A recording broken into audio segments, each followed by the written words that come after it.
Should I masturbate or should I not masturbate? Is it a sin or can it be healthy?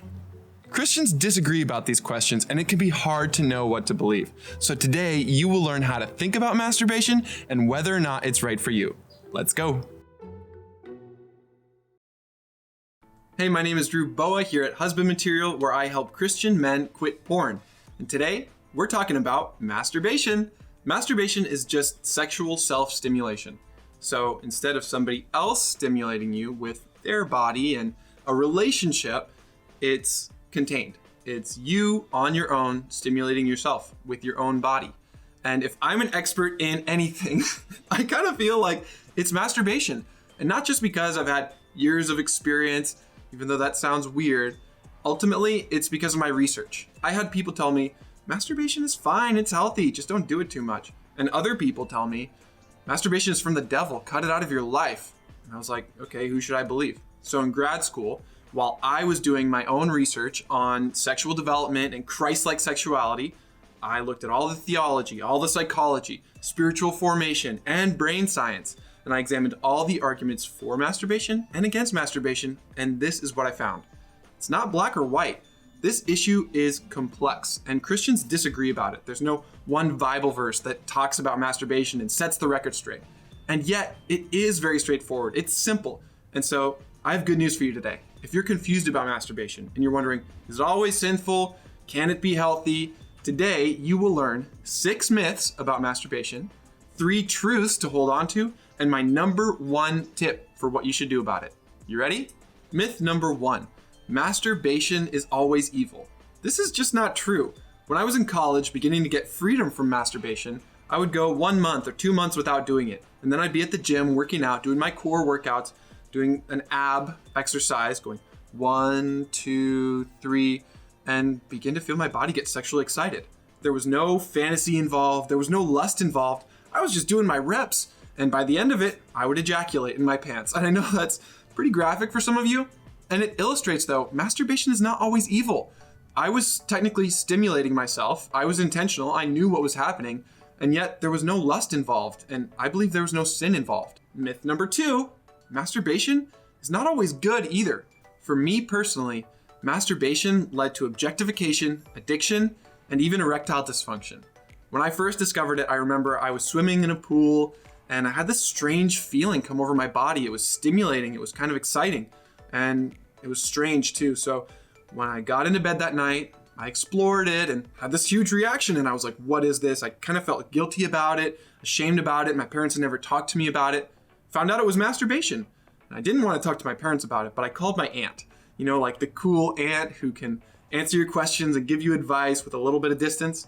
So I called her and she said, masturbation is totally fine. It's normal, just don't do it too much. And for me, as a 13-year-old boy, that opened the gates for me to objectify all the girls that I thought were pretty and to masturbate to them. And eventually that was a gateway to pornography and addiction. And then when I got married later, even though I had had a lot of recovery and a lot of freedom from porn at that time, my body was still conditioned sexually to respond to myself, to be self-stimulated rather than to respond to my wife. And that was a huge problem. Myth number 3, masturbation is just as bad as porn. Now, at a level of motivation in your heart, this might be true. If you're lusting after somebody and seeking to sexually use them, then masturbation and porn plus masturbation can be pretty much the same. But the consequences are far different. Porn is much more highly addictive and it causes more damage in your brain than just masturbation by itself with your own imagination. And in your relationships, porn is much more damaging as well. If you're married to somebody and you struggle with masturbation, that's not going to create the same feeling of betrayal as if you're struggling with pornography. So it does much more damage to your relationships. And at a global level, if you're just masturbating in your room by yourself, that's not contributing to human trafficking or sexual exploitation directly. If you're involved in porn and you're consuming pornography, you are actually directly contributing to the industry and the system that supports sexual slavery. There are global social implications to using porn. There are not those implications with masturbation. So they're not the same. While the motivation might be the same, The consequences for using porn while you masturbate are much higher. Myth number 4, masturbation is a basic human need. The argument kind of goes like this. If I'm physically hungry and I feed myself food, that's not selfish, that's not sinful. I'm just satisfying a basic human need. So if I'm sexually hungry and I feed myself sexually through masturbation, that's not sinful or selfish. That's just satisfying my basic human need. The problem is, hunger for food and hunger for sex are not the same. If you go 2 months without eating any physical food, you will be in danger of losing your life. And if you go 2 months without any sexual stimulation, you might feel like you're in danger of losing your life or like this is unbearable, but your body knows what to do. If you go that long, if you go 60 days or more, eventually your body will provide some kind of release, whether that's a wet dream or whether it's an abgasm while you're working out like I talked about before, or whether it's just through your urine. I'm telling you, your body knows what to do. And that hunger for sex that we think everybody needs is actually usually a hunger for intimacy, hunger for closeness, for connection in relationships. Now, anybody can live without sex, but nobody can live without intimacy and close relationships. That's what we're designed for as humans. That's God's design for sex and for sexuality, to lead us into intimacy. So, yes, there is a basic human need for intimacy, not for masturbation. Myth number 5 is I can stop anytime I want. And that's what I thought in high school. I thought masturbation's normal. I know I do it a lot, but I can stop whenever I want, right? Wrong. If you think you can stop whenever you want just based on your own willpower, try going 2 months without sexually stimulating yourself and see what happens. See if you can do it. Let me know. Email hello@husbandmaterial.com and I would love to hear your story.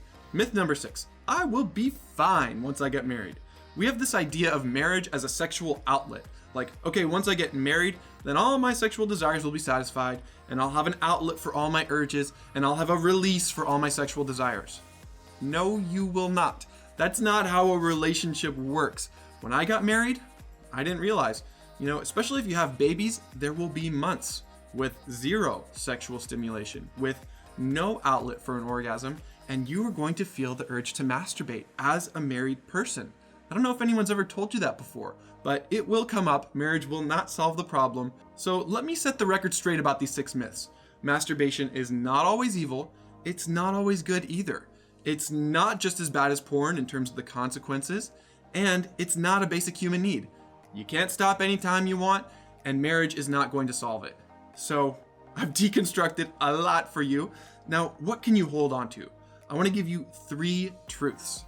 Number 1, masturbation is isolating.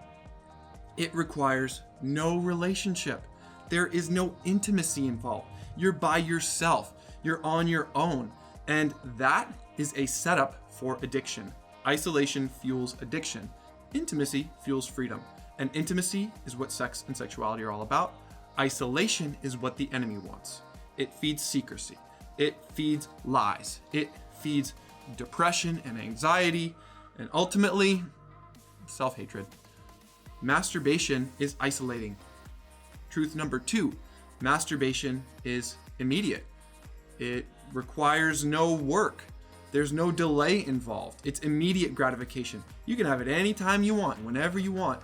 And in my opinion, this is also super dangerous, because if you want to learn how to become an adult, I think the number 1 skill you need is delayed gratification. And masturbation conditions you to get what you want immediately. That keeps you like a little kid. Which leads me to truth number 3. Masturbation is immature. If you can have it whenever you want, however you want, for whatever reason you want, and it's the same thing that you've been doing since you were a 9-year-old boy or a 13-year-old boy, masturbation is sexually stunting your development. It is keeping you from becoming the man you were created to be. And that is why I'm so passionate about helping Christian men who want to be free from their unwanted sexual behavior, which usually involves masturbation. It almost always involves masturbation. And here is my number 1 tip. This is your takeaway. This is what I want you to do as a result of learning all these things. If masturbation is isolating, and it's immediate, and it's immature, I want you to outgrow it like a pacifier. See this as something that your life will be better without. And when you don't need it anymore, you will be a better human being. You will be a more Christ-like person. You will be free to do more of what God has created you to do. And I realize this conversation is complicated and there are a lot of disagreements among Christians about this topic. So I invite your feedback. Question of the day is, what do you believe about masturbation? And if you're unsure about whether your particular version of masturbation is on the healthy side or the unhealthy side, try taking my free quiz, the Masturbation Meter, and it'll help you get some answers. No matter where you're at with masturbation, always remember this: you are God's beloved Son. In you, He is well pleased.